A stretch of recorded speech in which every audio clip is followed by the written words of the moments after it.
Yo, what up? All right.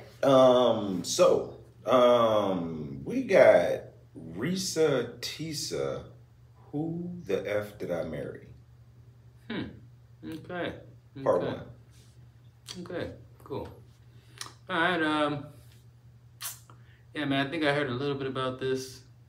Heard a lot about this. This is making the rounds. Apparently, or was making the rounds, or it still is making the rounds. She went through the a lot with a dude she married. She was lied to. Okay. I think that happens a lot nowadays. Yeah, definitely. Okay, so it's something that we can learn from here. I think so. You know? And I think so.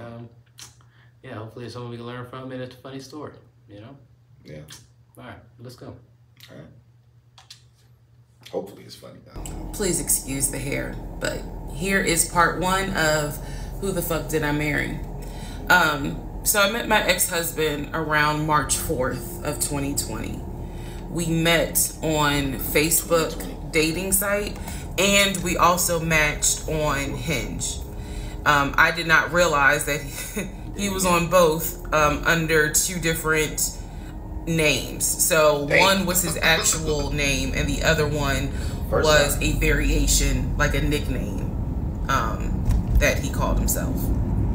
Different pictures. So it was a running joke between us. Oh, you ain't even recognize that you had matched with me on Hinge. No, I didn't.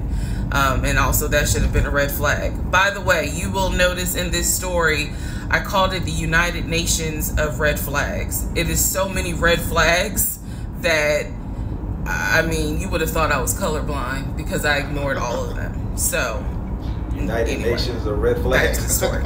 We met around March 4th. We exchanged phone numbers. He called me and we talked on the phone for the first time. In the first phone call, he told me that he had just moved to Georgia from California, from San Diego.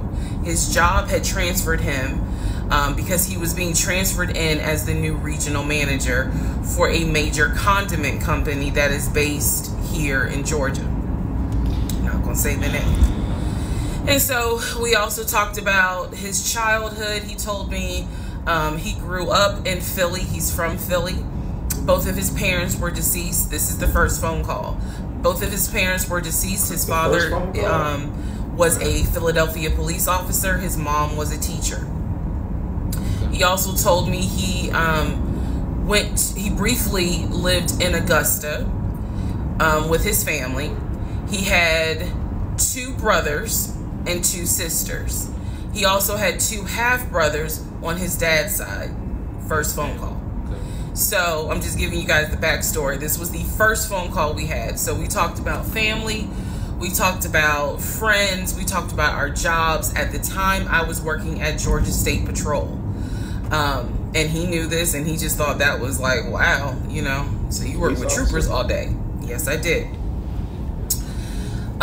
Also in that phone call, he explained to me that he used to play football. He explained that he used to play arena football.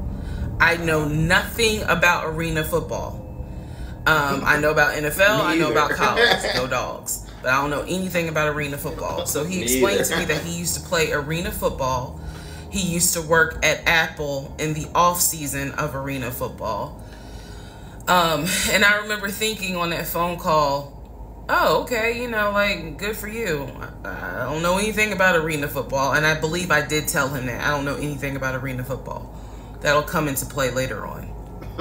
So he told me, you know, I just moved here. My job is paying for my housing and they're helping me to look for a house. He was like, right now I'm in Gwinnett County, but I'm trying to look for a house. Ideally in Atlanta, like Brookhaven, Sandy Springs. He was like, I really would like to move out there. And so I thought, you know, that's great. You know, you're looking to get a house. You just moved here. He was like, I don't really know too many people here because I spend all my time at work and, you know, this job is really demanding. So that was our first phone call. We talked more. He talked a lot, which took me by surprise because I'm not really used to men talking more than me. He he That's a red eventually flag. asked me out on a date. Our first date was set for Saturday, March 7th, 2020. 3 days later. He asked me what was my favorite restaurant. I said Cheesecake Factory. And so we agreed to go out at the Cheesecake Factory in a location that was in between. I lived in Clayton County at the time. He lived in Gwinnett County. I realized that if you don't know anything about Metro Atlanta, that makes no sense. But basically, we lived about 45 minutes apart. So we agreed to meet at the Cheesecake Factory over at Perimeter Mall, which is in an area, Sandy Springs, Dunwoody area. I was excited. Like, I called my friends and was like, I got a date, you know, blah, blah, blah. We'll see how it goes. First conversation was good. Hopefully he looks like his pictures, because, you know, that's always an issue with online dating. Hopefully he looks like his pictures. So on my way to our date, I took 285, and literally right before I got to Boulder Crest, the exit for Boulder Crest, I heard a boom, and I lost control of my car. Thank God that well, not thank God, but I knew what to do. So I did not crash, but my tire blew out. Damn. So I called him and I said, hey, I'm so sorry, but my tire just blew on 285. I'm slowly making my way off the exit. Come help me. I believe I pulled into a Chevron gas station. And I said, you know, I got to get this fixed. I don't know what to do. Like, I'm a damsel in distress kind of thing. He kind of paused. He got quiet. And he was like, you know, tell me exactly where you are. Drop your pin. Okay. So I dropped the pin. And he came to the gas station. Okay. Came to the gas station. That's what got he's out supposed the to do. car. And I was so relieved that he actually looked like his pictures, that I was like, oh my God, he's actually attractive, because he's like 6'4", 6'5". Oh, also, man, I apologize. So let me go back to the first conversation. Let me add something. He did tell me in the first phone call that he was divorced, and that his ex-wife, she had 2 children, a boy and a girl, who were teenagers, young adults. I think the girl was about 20. And he said that he had a very close relationship with his stepkids. But that he and his ex-wife had divorced because she cheated on him out in California. And so coming to Georgia was a new beginning for him. She was still out in California. That was on the first kids call were still too? out in California. And so, you know, he was like, there's no, I can't stand her, but I still want to be in the kids' lives. I have to put that in there because that will come back later. Hell yeah, it's going to come back later. This is just setting the stage. Again, that first conversation was, we talked about family, job, friends, how he ended up in Georgia, me being in Georgia, the things that, you know, I would think people talk about in the first conversation. All right, now back to the tire blew out. So he shows up to the gas station. He changes my tire, which I just thought was the sexiest thing in the world. And then he proceeds to say, hey, I found a tire place around the corner. You need to get another tire. Like, you can't drive on this donut. So he followed me to the tire place, and then helped me get a tire, paid for it. So I was definitely like, okay, wow. And so the vibe was good. So anyway, I get the tire fixed. We follow each other to the Cheesecake Factory over in Perimeter. We hold hands walking into the Cheesecake Factory. So in my mind, I'm like, this is just first date? This. Oh my God, I had butterflies. That's the look of a woman who had butterflies. So I had butterflies. And we go in, there's a long wait. And so we sit outside and we just talk. And the conversation's great. And this is where he tells me what it is he's looking for. He tells me, you know, I believe at the time he was 42. He was like, I want to get married and it be for real. He's like, my parents were married 40 plus years before my mom passed away, and I want that. I want marriage, family, a house. Like, that is what I want. He was like, I'm as a man, I'm ready to get married, but I want it to be for real, because the first time, it really hurt me when she cheated on me. So he's telling me everything that I wanted to hear. And so he was like, what is it that you want?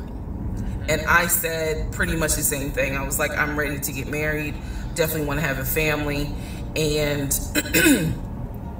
I want to marry my best friend. So we both put on the table that we wanted marriage. And this is the end of part 1. That's a lot for the first. Fuck the first date. That's a lot for the first call. Right. It's a lot. It definitely is. Yeah. Usually, some men are talkative. Usually, the ones that are in are usually good with their speech. You know what I mean? And usually, can make themselves appear and appeal more, to that woman. I mean, this is what men do.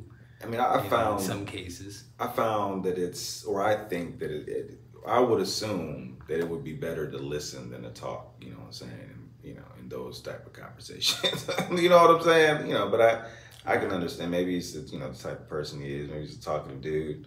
Yeah. I don't know. Yeah, I think it has a lot to do with those hinge dating sites, you know what I mean? Where you don't know too much about the person before, but they give as much as they want to lead in those profiles. And and if you really think that those people's profiles actually build up to the type of character that you're dealing with, you may be sadly mistaken, Yep. Definitely. Yeah. I mean, starting off good, you know what I'm saying? They're holding hands and shit. They're talking about marriage and being each other's best friends. Right. It's a lot for the first date. Like, I think I would think that the first date. Fix the tire, was a superhero. Yeah. I mean, that's what you're supposed to do, though. You can't, you gotta do And like I said, he measures up to what she is looking for, I guess. He's saying everything. Yeah. He's saying, at this point, he's saying everything she wants to hear. That's all it is. Usually what narcissists do. He's saying everything she wants to hear. And he said, what do you want? I want the same thing. He already knew what you wanted, bitch. He just told you what you wanted because he knew what you wanted. Your profile says what you want. Yeah. This is going to end badly, you can tell. But I mean, We'll see. Yeah.